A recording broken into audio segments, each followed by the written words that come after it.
Au pied de l'Atlas, au Maroc, la petite ville s'éveille. L'aube illumine la mosquée où entre le premier fidèle. La prière ouvre la journée. À son appel, les ruelles s'animent. Déjà, les femmes se mettent en route pour chercher l'eau. C'est par l'eau que la vie peut naître sous ce climat brûlant. Et c'est une eau qui vient des neiges pour animer dans la petite ville les hommes, les bêtes et les choses. L'eau, c'est la mère des fontaines, celle qui crée les gestes nobles et utiles.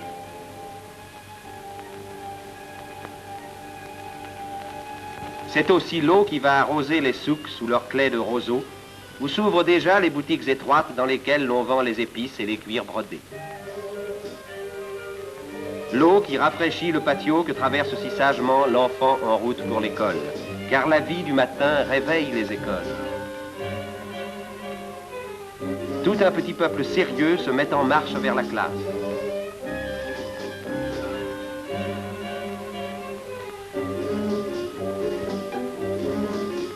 Enfants arabes et puis enfants français.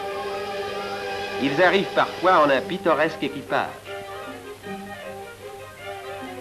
Tout à l'heure, ils iront s'asseoir sur les mêmes bancs.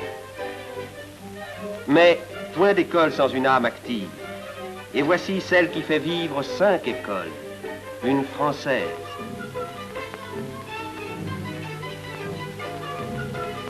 Son exacte sollicitude prend soin de tous.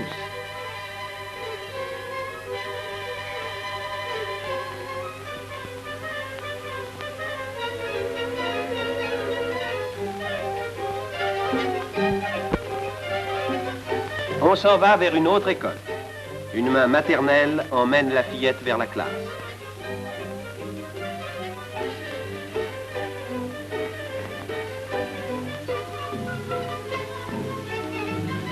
La maîtresse est là, qui attend la nouvelle venue. Une Française aussi, toute jeune, heureuse d'avoir cette pittoresque et docile famille. Défilé calme et travail sérieux.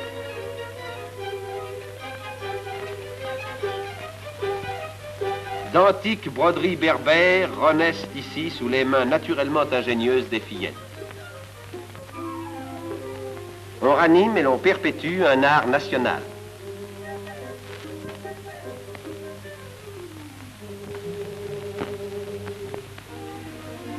Et ces écoles ne sont pas moroses, on y chante aussi. Qui chante aime la vie, et qui aime la vie aime l'action. C'est pourquoi, d'un geste si vif, l'animatrice des écoles monte à cheval et part d'un bon trot pour le bled.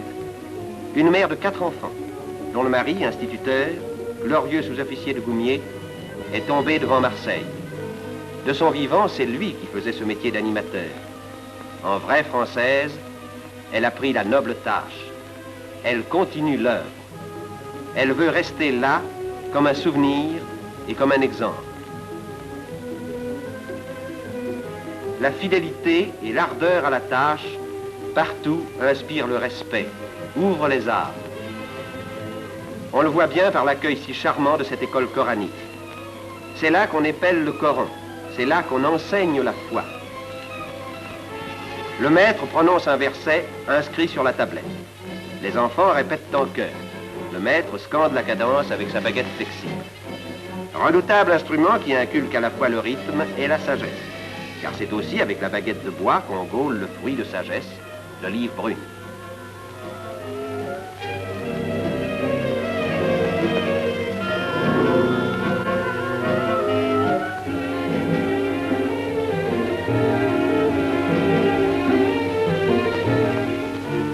Ici fonctionne encore la meule antique. La lourde pierre roule et broie le livre lentement, d'où coule l'huile grasse, aliment précieux. Les procédés du bon vieux temps n'excluent pas la vie moderne. Comme tous les bons Marocains, ces blédards aiment les voyages. Le car arrive, il brinque-balle avec ses voyageurs en grappe qu'il secoue sans ménagement. Il vient de loin, tout poussiéreux.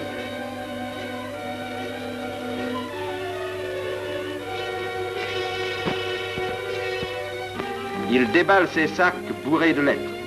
Il en arrive de partout, d'Europe, d'Amérique. Grâce aux bonnes routes construites, la lointaine cité est reliée au monde par la lettre. Elle l'est aussi par le fil. Et la lettre et le fil portent les nouvelles bien au-delà de la petite ville, jusque dans les vallées encore sauvages de l'Atlas. Ainsi, la vie s'étend. Ainsi se crée un lien utile entre ces hommes et les autres hommes.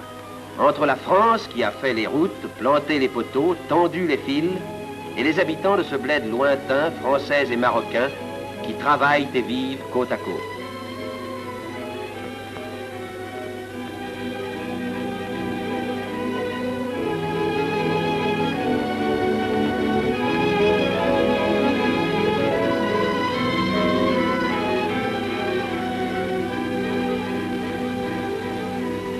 De ces travaux et de ces vies associées, voici le point vital, le centre symbolique, la belle demeure moderne avec son parc et ses bureaux. Maison de France en pays marocain, celle du contrôleur civil, où l'administration de plusieurs milliers de haut, elle veille sur elle.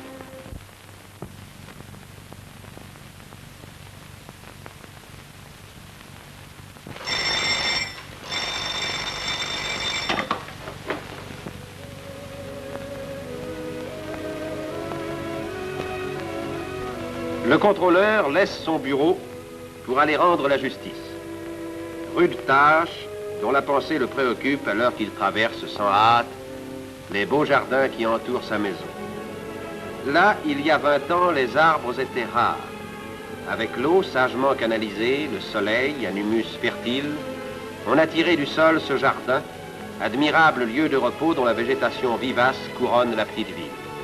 La petite ville avec ses besoins, ses passions, et aussi ses litiges, car nous allons au tribunal. Il va falloir juger.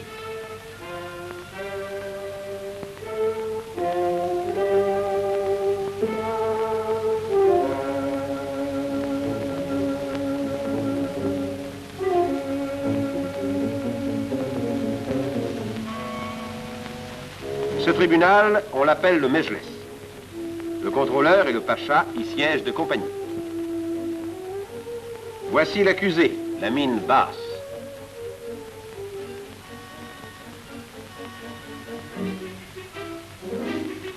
L'affaire est délicate. Il s'agit d'une peau de mouton, tout simplement. Et sous la peau, il y a aussi le mouton, probablement. On ne sait trop, on discute, on explique. C'est la classique chicaya.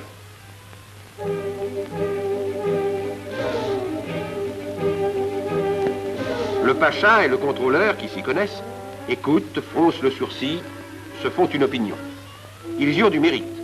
Faire la part du vrai au milieu de tant d'éloquence, car le Marocain est fin et beau parleur, c'est une tâche difficile. La vérité pourtant finit par apparaître. Sentence. L'accusé est vraiment coupable. Rien qu'à le voir partir, sombre et farouche, on en reste persuadé. Et dehors, la vie continue. Une vie simple, naturelle. Beni Mellal, blotti au flanc de la montagne, est une cité campagnarde.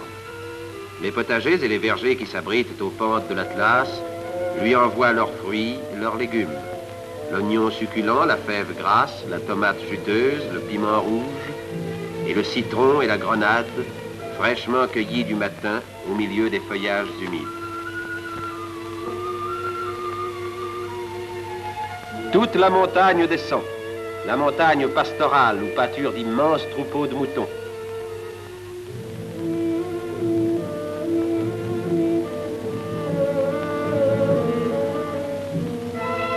Tout un grand mouvement d'hommes, de femmes, d'animaux de bas suit la route des troupeaux, qui est aussi celle du bois, car sur les lointaines hauteurs croissent les antiques forêts, le chêne vert, le noyer et le cèdre.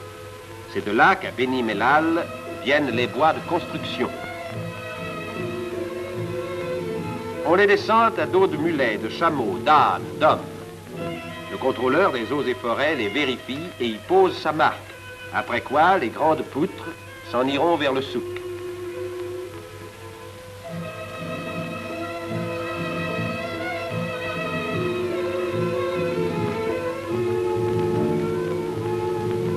Dressés en cercle, ne dirait-on pas un rassemblement primitif de guerriers en palabres? Mais aujourd'hui, le pays est très pacifique, et ce peuple guerrier se tourne vers d'autres travaux que ceux des armes. La vie l'appelle. Cette vie que les belles eaux captées dans la montagne ou prises à la source vont apporter à ces jardins.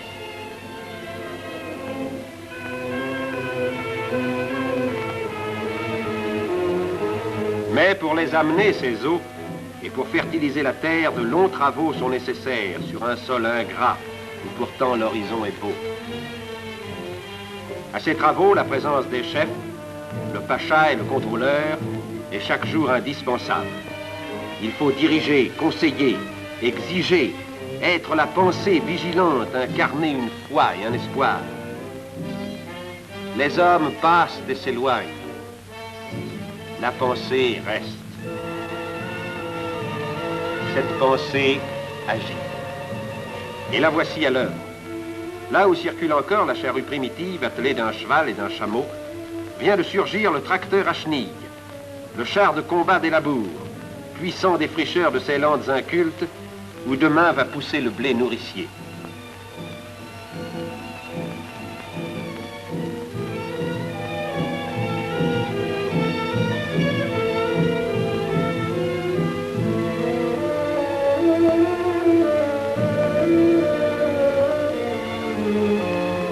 Et les famines toujours imminentes disparaîtront par le fait de cette pensée qui conseille et dirige pour le bien des hommes fraternellement. Là où ne poussait que le doum et le jujubier sauvage, le soc de la machine creuse.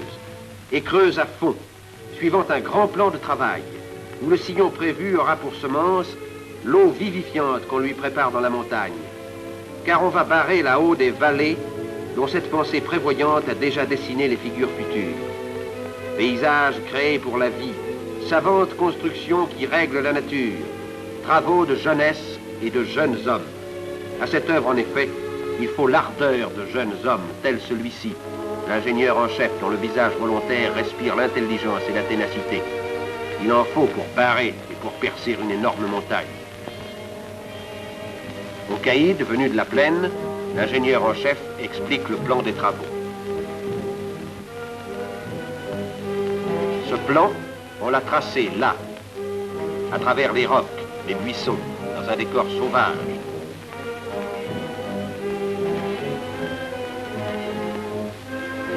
Mais la sauvagerie cédera à l'idée. La pelle, le pic et la mine auront raison d'une nature hostile et jusqu'à ce jour indomptée. Cette nature, on la vaincra, mais non sans peine, à force de bras, de temps et de patience, par le savoir et par l'effort.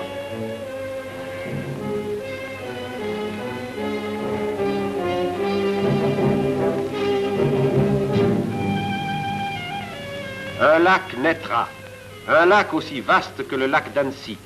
Il naîtra, enfanté par le geste ancestral des hommes, le geste bâtisseur du sédentaire, comme du pasteur qui dresse sa tente dans les solitudes, la tente noire des tribus pastorales qui nomadisent sur les hauts plateaux.